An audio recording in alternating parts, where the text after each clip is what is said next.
Bonjour Ghislaine, Bonjour. tu es enseignante d'aïkido, Mhm. 4e dan, au sein de l'école du Birankai. Alors l'aïkido est un art martial traditionnel japonais, et l'école du Birankai est reconnue comme étant une branche particulièrement martiale de l'aïkido, mais aussi une école où le lien entre le maître et l'élève est primordial. Si aujourd'hui j'ai souhaité échanger avec toi, c'est parce que tu as commencé l'aïkido d'une voie particulièrement exigeante à l'âge de 49 ans. Oui. Tu en as aujourd'hui 70. Oui. Pourrais-tu donner la parole à ton corps pour te présenter de son point de vue? Pour me présenter? Oui, de son point de vue. Du point de vue de l'aïkido? Du point de vue de ton corps. Du point de vue de mon corps. Eh ben, aujourd'hui, là, je suis en difficulté parce que j'ai eu un accident domestique il y a plus d'1 an, qui n'est pas lié à l'aïkido, qui est une grosse maladresse, et j'ai des tendons déchirés à l'épaule. Donc, mon corps a interrompu la pratique de l'aïkido. Et j'ai été obligé de définir un équilibre de plus en plus fin aujourd'hui entre la nécessité de l'engagement physique dans la pratique de l'aïkido et l'exigence de repos et de prise en compte des limites de mon corps. Ça, c'est une question fondamentale que je suis en train de traiter aujourd'hui. Et dans mon inconscient et dans mes rêves, mon aïkido devient de plus en plus fluide. Et ça, c'est extraordinaire. Donc, je pense que ça va changer ma pratique. D'accord. Et alors, pourquoi as-tu choisi l'aïkido, s'il existe tout de même des pratiques plus douces? Je pense que ça a été le fait du hasard, mais le hasard n'est pas si innocent que ça. J'ai été invité il y a bien longtemps, je devais avoir 48 ou 49 ans, à l'inauguration du dojo de Gabriel Valibos Sensei à Strasbourg, à Königshofen. Et j'ai vu une démonstration avec justement Chiba Sensei, notre maître, et Chibata Sensei. Et j'ai été complètement subjugué par cette démonstration. Et en fait, j'avais accepté un poste de responsabilité assez élevé dans l'administration et je subissais énormément de stress et de tension et de travail en limite de compétences. Et ce que j'ai vu dans cette démonstration m'a paru être, à résonner énormément par rapport à ce que je vivais dans ma vie professionnelle, où j'ai vu des attaques sincères et de la fluidité, des attaques sincères, mais sans méchanceté. Alors ça, c'est un équilibre qui est très intéressant, et une fluidité corporelle qui transforme la force dans un flux naturel comme un torrent qui coule. Et j'étais absolument subjuguée par ça. Et ça m'a, ça m'a attirée à la fois parce que j'ai pensé que il pouvait y avoir une discipline extrêmement exigeante qui pouvait capter mon attention et mon intérêt et qui ferait baisser mon stress dans ma pratique professionnelle. Et que cette pratique, je devinais, sans avoir jamais rien lu sur l'aïkido, que ça pouvait être une voie dans la gestion des émotions et dans la gestion de la relation à l'autre. Voilà, j'ai cru deviner ça à l'époque. Voilà, et j'ai eu une attirance, vraiment une attirance. Et je faisais très peu de sport à l'époque, juste 2 heures de danse et du ski en hiver. Et du vélo pour aller travailler. Voilà, mais c'était pas une grande sportive. Et du coup, pas d'appréhension du fait de... Si, mais justement, la gestion de la peur et la gestion du stress, ça faisait partie de de cette envie un petit peu d'aller vers le dépassement de soi, aussi physiquement. Voilà, un engagement. D'accord. Voilà. Un engagement, comme si un engagement corporel allait contrebalancer l'engagement émotif et professionnel. Hein. Enfin bon, j'avais quelque chose comme ça. Mais c'était, là je le formule à haute voix, je pense que c'était un petit peu inconscient peut-être. Voilà. Et est-ce que c'était plutôt le côté martial ou le côté artistique qui t'a attiré? J'avoue que voir Chiba Sensei et Chibata Sensei, c'est effectivement, c'était très martial, c'était des attaques qui étaient, quand je dis sincère, c'était vraiment une attaque pour toucher, pour frapper, et ça se transformait dans, je sais pas, tu dis esthétique, mais c'était, comment dire, c'était fluide. L'attaque s'arrêtait pas, ça bloquait pas. C'était martial et je sais pas si c'est pas le mot esthétique. Est-ce qu'un tout à l'heure je disais torrent, mais est-ce qu'un torrent est esthétique? Oui, c'était beau, c'était incroyablement beau. J'étais fascinée, j'étais séduite, c'était ouais. Ok. Et alors après avoir commencé, tu es parti rapidement étudier l'aïkido aux États-Unis, auprès de Shiba Sensei, le fondateur de l'école. Comment cela s'est-il passé? Est-ce que c'est encore possible d'être élève à 50 ans à côté de jeunes loups de 25 ans?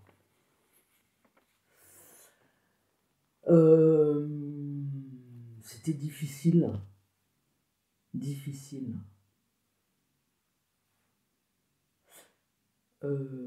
C'était difficile parce que c'était difficile et à la fois accueillant parce qu'il y avait des élèves qui étaient des élèves plus avancés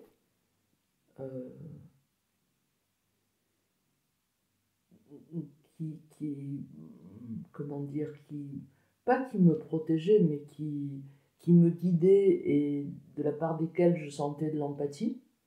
C'est des gens comme Piotr maintenant, qui est professeur en Pologne, ou Altin, qui est professeur aux États-Unis. Donc ils savaient que j'étais nouvelle et le maître Chiba Sensei leur avait dit en gros, vous êtes un petit peu les tuteurs des nouveaux qui arrivent et des étrangers. Et puis en même temps, il y avait, comme tu dis, les jeunes loups, mais il y avait des jeunes qui avaient 25, 30 ans, et quand ils frappaient avec le bokken, ils frappaient, quoi. Et ils frappaient, et ils faisaient mal. Donc à un moment donné, il fallait dire attends, je vais chercher des gants, je ne peux pas pratiquer autrement. Mais ça demandait, du coup, comment dire, de se mettre en situation et de pouvoir répondre soit avec son corps, soit avec la pratique, soit trouver une solution pour se protéger, pour continuer à pratiquer. Je veux dire que tout était mis en mouvement pour trouver la bonne réponse au bon moment. Je ne sais pas si c'est clair ce que je te dis. Si. Oui, j'ai laissé des gens sur place en me disant tu attends, je vais chercher des gants, ça ne se faisait pas, mais je ne pouvais pas faire autrement parce que c'était un jeune qui avait une force pas possible et qui me frappait sur les doigts et je ne voulais pas me faire frapper. Je savais pas à l'époque, je ne savais pas absorber comme il convenait de le faire. Donc voilà, à tout moment, quel que soit ton niveau, ce que j'en ai retiré, c'est que tu trouves, tu dois construire ton adaptation. Et c'est ça qui était intéressant aussi. C'est pas que dans la technique, c'est dans ce qui se développe en toi de personnalité, d'émotion, voilà. Ok. Du coup, sur koreantrail.fr, j'encourage les gens à exploiter leur potentiel en vivant des aventures, que ce soit par l'activité physique ou tout simplement par les opportunités du quotidien. Oui. Alors, est-ce possible de commencer l'aïkido et de trouver une voie d'épanouissement, même tardivement, si je peux dire, à 50 ans? Mais oui, absolument. Absolument. Et ça dépend ce que tu cherches. Moi, quand j'ai commencé l'aïkido, quand j'ai commencé physiquement, hein, la première fois, je ne sais pas avec qui j'ai pratiqué. Je n'arrive pas à me rappeler la personne, peu importe. Mais j'ai senti un mouvement de glisse comme ça, dans une chute. Et ce plaisir de la glisse, comme je l'avais au ski, je me suis dit, tiens, oula, il doit y avoir un plaisir corporel. Et ça a toujours été, chez moi, ça a été, comment dire, un, un- je cherchais pas absolument, mais ça a été un élément comment dire, d'intérêt, d'attrait. Et en pratiquant avec des personnes différentes, je trouvais que ça m'a permis, par exemple, de découvrir un rapport à l'autre et le plaisir d'un rapport à l'autre. Donc ça, c'était un élément de la pratique.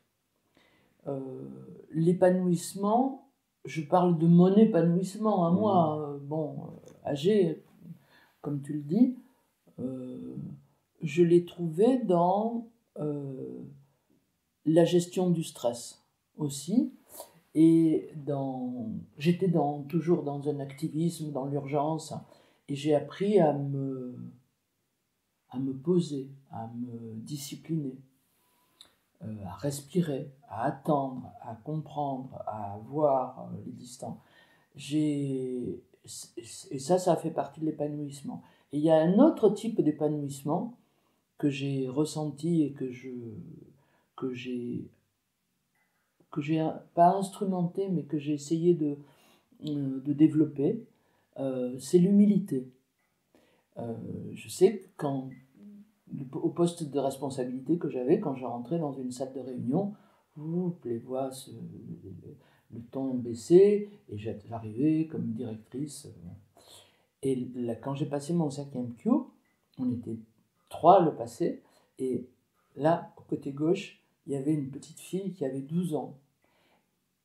Et me mettre en situation de passer un examen avec une petite fille de 10 ans, waouh, ça a été un apprentissage, comment dire, personnel, de me dire, eh ben allez, t'es débutant, et je crois comprendre ce qu'on appelle l'esprit du débutant. C'est-à-dire que cette humilité, se dépouiller comment dire, des représentations, et être à l'écoute de ce qui se passe, de ce qui se dit, d'essayer de cheminer dans la voie de l'apprentissage, que Chiba Sensei appelle l'esprit du débutant. Moi, je l'ai traduit comme ça. Donc, il y a tous ces éléments qui ont été, pour moi, des enrichissements. Donc, épanouissement, je dirais, voilà, il y a eu, je sais pas, je te cite ces 3, mais il y a eu, voilà, chaque fois, c'était des enrichissements particuliers, à la fois de personnalité, de physique aussi, enfin voilà. Donc, moi, ça a cheminé, et ça continue à cheminer. Là, quand je te dis, par exemple, je suis blessé et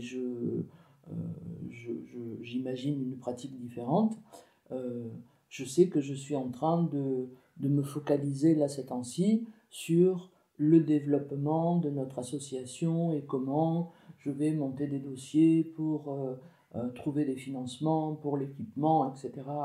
Donc voilà, c'est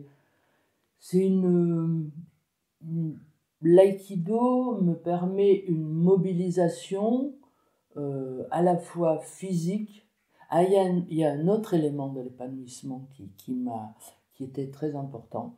On a fêté je termine ma phrase, qui me permet d'être sur un chemin, et c'est ce qui est le plus important pour moi, d'être sur un chemin qui se construit. Et c'est cette construction qui m'intéresse. C'est-à-dire que, à 70 ans, je construis encore. Et ça me donne de la vitalité. Oui, ça me donne de la vitalité, quoi, de l'énergie vitale. Il y a un autre point qui a été important, que je voudrais souligner, c'est le jour on a fêté à Londres je ne sais pas combien d'années où Chiba Sensei était en Europe.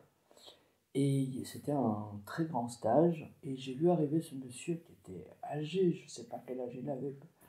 Et il s'est assis avec une élégance. Et en fait, c'était tous les millimètres de son mouvement étaient contrôlés. Et sans choc, sans maladresse. Et je l'ai regardé faire. Et je me suis dit, quelle discipline! Quelle discipline! Et cet aspect-là me donne à penser que dans l'effort de discipline quotidien, tu as de quoi faire pour cheminer comme ça. Voilà, donc voilà un petit peu les éléments de l'épanouissement. D'accord. Et est-ce qu'il y a des avantages à avoir commencé l'aïkido plus tard que la moyenne? Non. Pas d'avantage. Non, il n'y a pas d'avantage. Non. Parfois, je me dis, tiens, si tu avais commencé plus tôt, je vois des gens des femmes qui ont commencé tôt, c'est magnifique. Jenny Flower, quand tu la vois, c'est de la poésie, quoi. Voilà. Et alors, si tu te voyais à 20 ans, quel conseil te donnerais-tu? Pas forcément au niveau de l'aïkido, mais en général.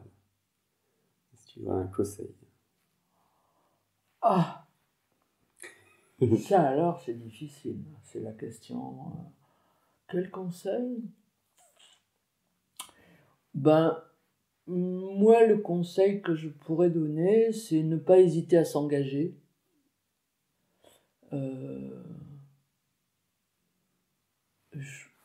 Je pense que la vie est assez extraordinaire pour que l'engagement de l'individu soit à la hauteur de cette existence qui nous est donnée, quoi. Voilà. Donc oui, l'engagement que ce soit dans le sport, dans les arts, voilà, c'est et aller jusqu'au bout de cet engagement et cheminer, parce que c'est le chemin que l'on parcourt qui me semble le plus important. Voilà, c'est ça un petit peu, l'engagement. D'accord. Et si tu devais te donner un conseil au moment où tu as commencé l'aïkido?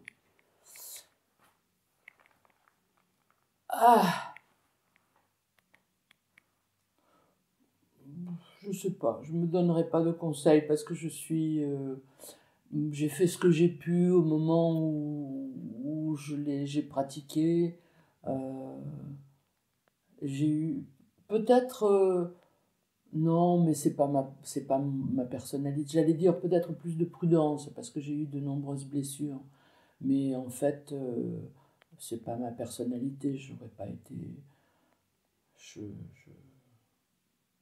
Moi, je plonge, voilà, et puis on voit ce qui arrive. Mais c'est moi, donc je sais pas, non, je me donnerai pas de conseils. Ton pire souvenir lié à l'aïkido? Le pire souvenir, celui que j'ai eu du mal à digérer, à traiter, c'est au moment où on était en formation de Tenshusei avec Gabriel Valibou Sensei pour préparer notre diplôme de Fukushidoin. Gabriel nous avait mis en tension, mon compagnon et moi, et aux armes.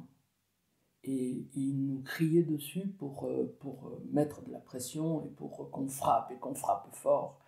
Et moi j'étais plus âgé, on pratiquait je sais pas combien, 12 heures par semaine, j'étais complètement épuisé. Et Joël, qui est costaud, frappe, quand il frappe comme à l'époque, en plus poussé par Gabriel, il frappait vraiment de toutes ses forces. Et moi, le kaishi, c'est quelque chose que je connais, c'était une technique que je connaissais, mais qui était devenue quasiment mécanique. Et donc, j'ai reçu un kessa, j'étais mal protégé, j'étais pas sur la bonne distance, et je l'ai reçu, mais vraiment à la tête, là, sur le crâne, sur le côté du crâne, de ce côté-là, je le vois. Et mais je suis tombé, mais comme ça, là, c'était. Et j'étais assommé. Et je me suis relevé. Un petit moment, je me suis relevé, j'ai continué à pratiquer. Et en fait, j'ai eu une hémorragie méningée dont on se rend compte que ça a coulé lentement, très lentement. Et au bout de 15 jours, 3 semaines, j'avais un hématome. Et à ce moment-là, on faisait une séchine. Et donc, dans la séchine, j'avais une douleur, mais une douleur horrible. Et j'avais l'impression que j'avais les bras raccourcis, que j'arrivais pas à me tenir. Et d'avoir été blessé. Et donc, le maître et mon compagnon ont oublié que j'avais été frappé parce que j'étais tombé, mais je m'étais relevé et j'avais continué. Et donc, ils n'ont pas voulu admettre que mon hémorragie méningée était liée à cet accident. Était liée et que les trois étaient responsables. Et ça a été très dur à avaler psychologiquement. Voilà. Et alors, tu t'attends sans doute à la question d'après, ton meilleur souvenir lié à l'aïkido.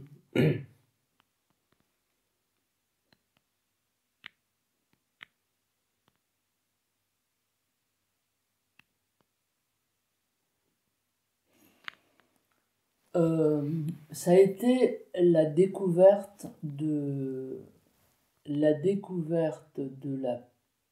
puissance de l'autre, mais d'une puissance, comment puis-je expliquer ça? Je pense que j'étais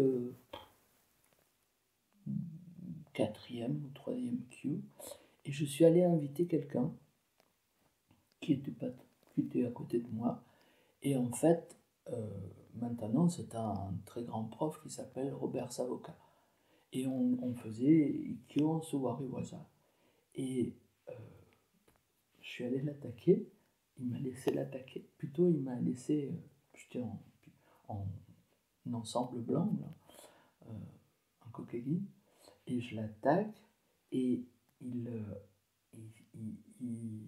se protège, et il vient se défendre et faire sa technique, et j'ai senti que tout mon corps était pris, et que c'était pas simplement... je crois que c'est dans des moments comme ça que j'ai compris ce que qu'était l'aïkido.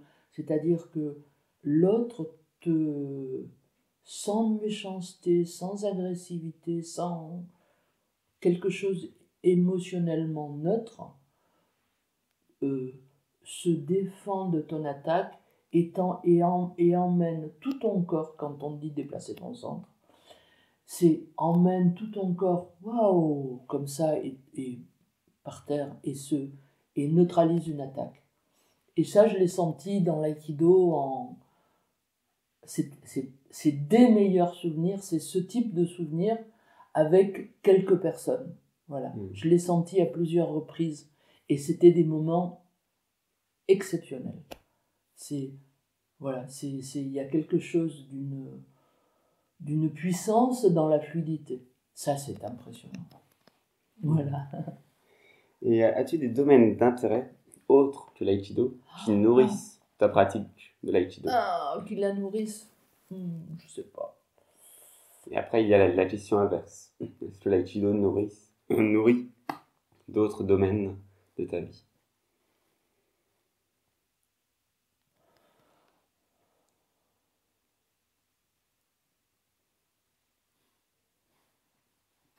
Je crois, oui, j'ai plein de centres d'intérêt, mais je sais pas ce qui nourrissent. Peut-être ce qui nourrit le plus ce que je découvre ici, par exemple, c'est le jardinage. Le jardinage, c'est pas du jardinage, parce que je fais pas de jardinage. C'est le travail avec les plantes. C'est le, les fleurs, les rosiers, la taille des rosiers, pour essayer d'aider une plante à fleurir, à se développer. Oui, peut-être, tiens, mais c'est une discipline, mais j'ai toujours adoré fabriquer des bouquets de fleurs. C'est vrai que c'est moi qui fabriquais les bouquets du chemin, mais voilà, ce travail avec les plantes, les fleurs, les couleurs, les formes, oui, certainement, peut-être, ça nourrit. Et la question inverse, c'est quoi? Donc, ouais, est-ce que l'aïkido nourrit d'autres pratiques? D'autres pratiques? Oui, d'autres centres d'intérêt. Ça, alors, l'aïkido a nourri énormément ma pratique professionnelle. Mais, et c'est un centre d'intérêt très fort. Pour moi, l'engagement professionnel a toujours énormément compté. Et ça a été, la pratique de l'aïkido a été fondamentale dans ma relation aux autres, dans le management des équipes, dans le fait de déterminer des objectifs où on mobilise tout le monde, dans la flexibilité par rapport aux problèmes, comment dire, aux imprévus. Ça a nourri, ça a changé. C'est pas que ça a changé, ça a guidé différemment ma pratique. Ça, c'est... Maintenant, je sais pas, non, d'autres pratiques artistiques, je peux pas dire ce que ça... Accepter l'apprentissage et de démarrer à 65 ans le piano, peut-être que l'aïkido a permis ça, je sais pas du tout. Et alors, sans forcément de rapport avec l'aïkido, Ouais. mais est-ce que tu as un livre qui t'a particulièrement marqué? Et ben, le dernier livre que je viens de lire, que j'ai trouvé absolument extraordinaire, ça s'appelle La bête qui mangeait le monde. Et c'est l'histoire d'un... Il n'est pas chasseur de loups parce qu'il ne les tue pas. C'est un pisteur de loups. Et il raconte comment, à la recherche des loups dans les Cévennes,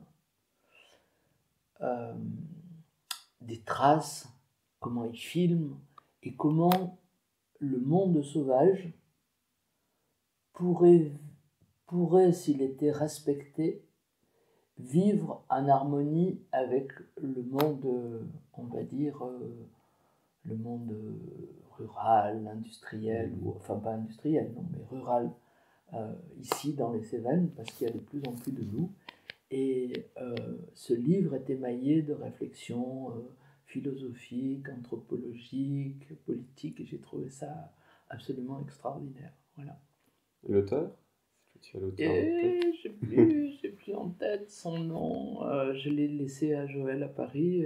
Non, j'ai pas gardé. C'est le seul bouquin qu'il a écrit. Et c'est fascinant. Ok. Et alors, 3 mots, valeurs ou concepts qui animent ta vie? Waouh! J'aurais dû lire la question avant.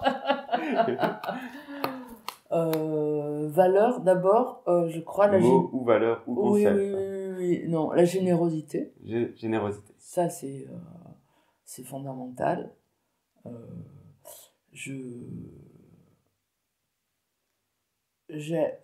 Peut-être trop, mais peu importe. J'agis j'agis pour moi, mais j'agis beaucoup avec les autres, pour et avec les autres. Voilà, la générosité. Je pense l'idéalisme. Je pense que je suis... D'ailleurs, pour me soigner, j'avais fait une maîtrise de sociologie sur les socialistes utopistes. Voilà, et bien. Mais, ouais, je sais pas, je suis attiré par des situations idéales, par voilà, l'idéalisme. Et puis la justice, ça me paraît important. Dans toutes ses dimensions. Ok. Voilà. Générosité, idéalisme, justice. Oui, ça va, ça me plaît bien. Ben, je te remercie beaucoup de m'avoir consacré du temps. Merci de cet entretien qui était très intéressant.